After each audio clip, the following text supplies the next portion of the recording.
오늘 수요 예배에 함께 나눌 하나님 말씀은 디모데후서 3장 15절에서 17절 말씀입니다. 디모데후서 3장 15절에서 17절 말씀, 세 절 말씀을 제가 봉독하겠습니다.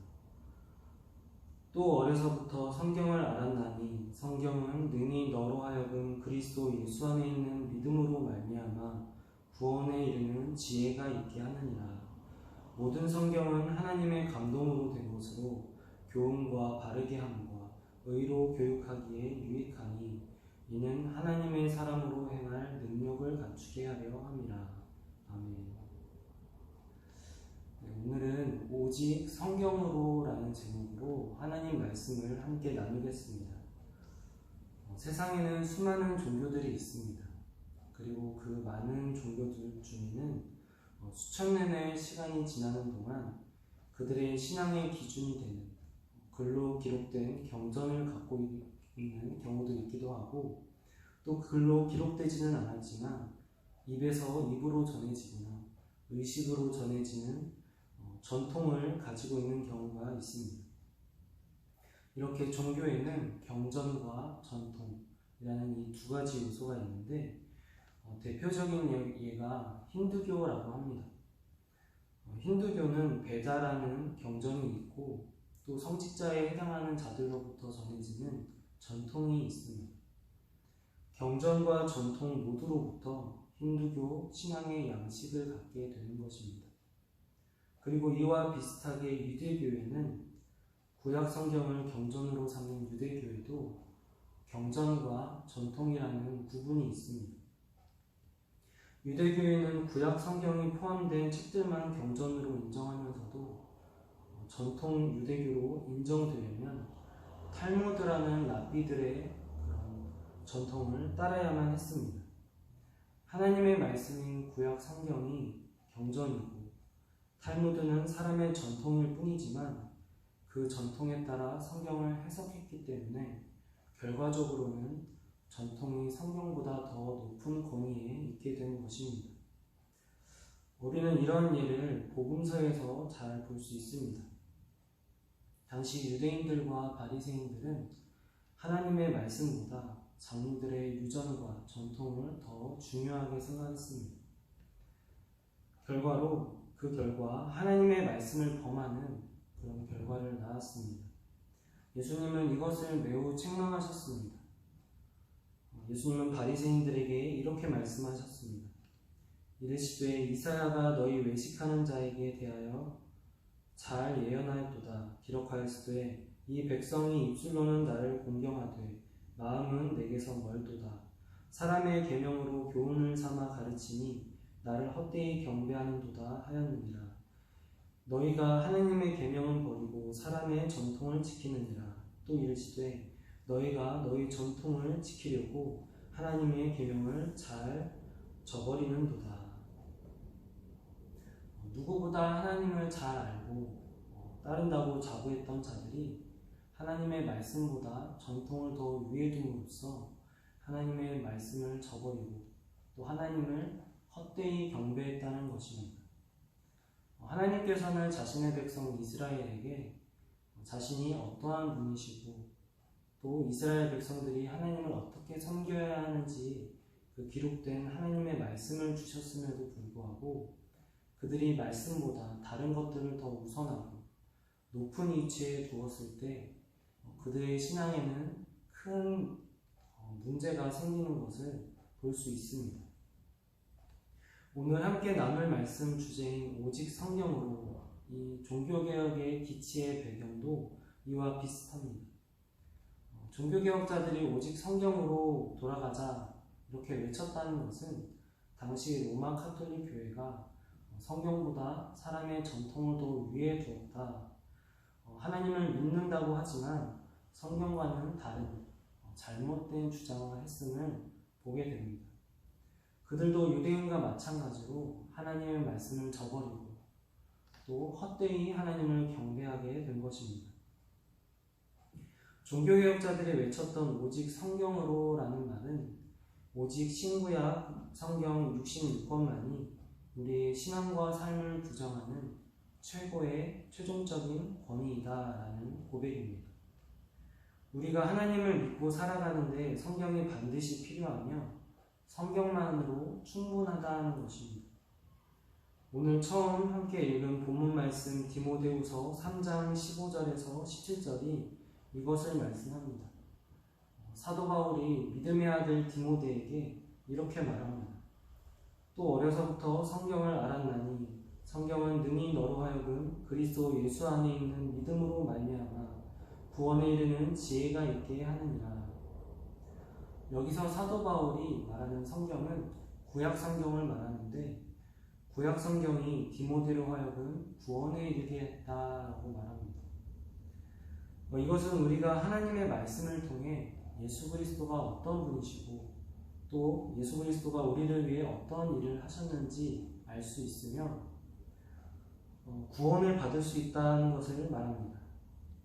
이처럼 성경에는 구원에 이르게 하는 지혜가 담겨 있습니다. 이어서 디모데후서 3장 16절 17절도 보면 이렇게 말씀합니다.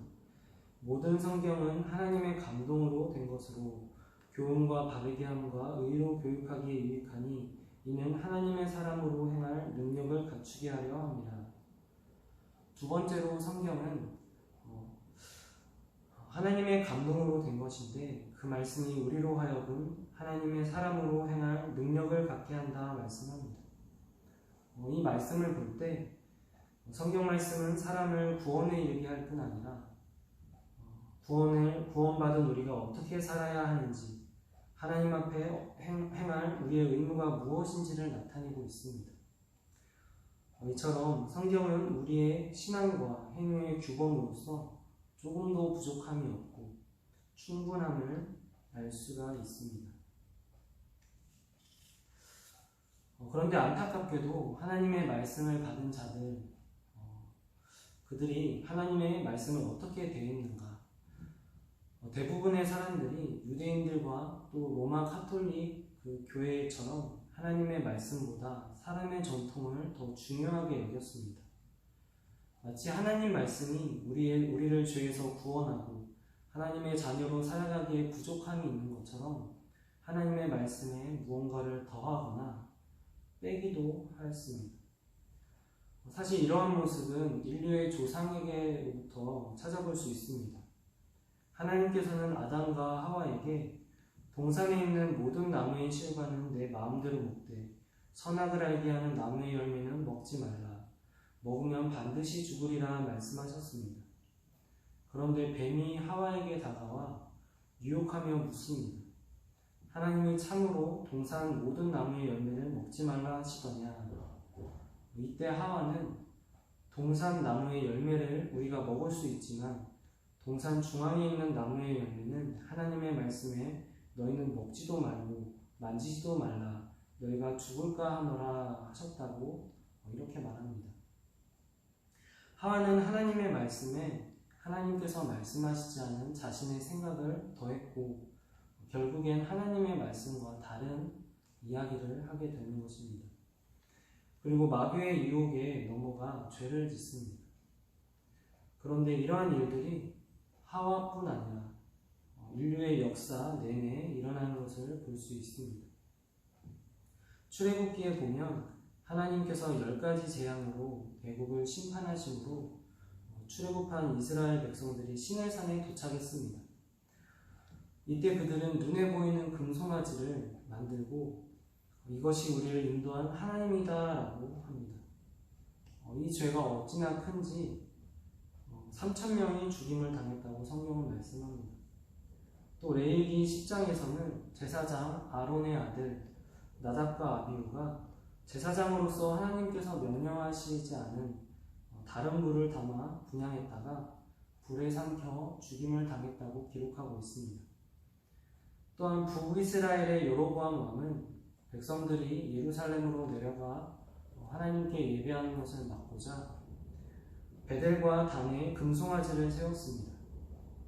이로 인해 북이스라엘 나라 전체가 하나님을 배교하는 큰 죄를 저질렀습니다. 이들 모두가 하나님의 말씀이 아닌 자신의 생각대로 하나님을 믿고 하나님을 섬겼음을 볼 수 있습니다.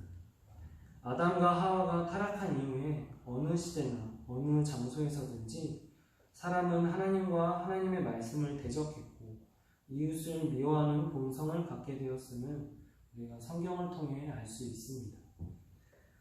그런데 이와는 정반대로 하나님의 말씀대로 하나님의 모든 말씀에 순종하며 그분을 섬긴 분이 있는데 그분이 바로 예수님입니다. 성경은 성자 하나님이신 예수님이 우리와 똑같은 사람이시지만 죄는 없으신 의로운 분이라 말씀합니다. 실제로 예수님의 3년의 공생애 동안 이 땅에서 천국 복음을 전파하시고 가르치시고 병든 자들을 고쳐 주시는 일들을 하시면서 이렇게 말씀하셨습니다. 내가 스스로 아무것도 하지 아니하고 오직 아버지께서 가르치신 대로 이런 것을 말한다. 예수님이 이 땅에서 하신 모든 일들이 하나님의 말씀에 순종한 것이고 하나님의 뜻을 이루는 것이었음을 알게 됩니다. 또한 예수님은 시험 가운데에서도 하나님의 말씀을 말씀하셨습니다. 예수님은 요단강에서 세례를 받으신 후에 광야에서 40일 동안 금식하시고 육체와 정신이 극도로 약해진 상태에 있었습니다. 이때 마귀는 에덴 동산에서 하와에게 그랬던 것처럼 이번에도 하나님의 말씀을 오용하여 예수님께 다가옵니다. 이때 마귀의 시험에 예수님의 반응이 참으로 인상적인데 예수님은 3번의 시험 모두 기록되었을 때라고 말씀하시며 하나님 말씀을 가지고 마귀의 시험을 이기셨습니다. 예수님은 하나님의 아들로서 능력을 행하심으로 마귀를 물리치실 수 있으셨지만 사람의 몸을 입으시고 우리와 똑같이 연약한 모습으로 오직 하나님의 말씀을 무기로 삼아 마귀의 시험을 물리치신 것입니다. 예수님이 친히 우리에게 본을 보여주셨습니다. 우리의 삶 가운데 죄의 유혹이 다가올 때 심지어는 세상이나 또는 이단들이 마귀가 그랬던 것처럼 하나님의 말씀을 가지고 우리의 신앙과 양심을 공격해 올 때 우리는 어떻게 해야 하는가? 예수님이 시험을 통해 또 그의 온 삶을 통해 본을 보이신 것처럼 우리는 하나님의 말씀을 붙들고 그 말씀을 의지해야 합니다. 하나님 말씀이 참으로 우리의 신앙과 삶의 유일한 규범임을 알고 그분을 신뢰해야 하는 것입니다. 그렇다면 우리가 마지막으로 살펴볼 것은 하나님의 말씀에 어떠한 능력이 있는가입니다. 시편 19편에서 다윗은 하나님의 말씀의 능력에 대해 말합니다.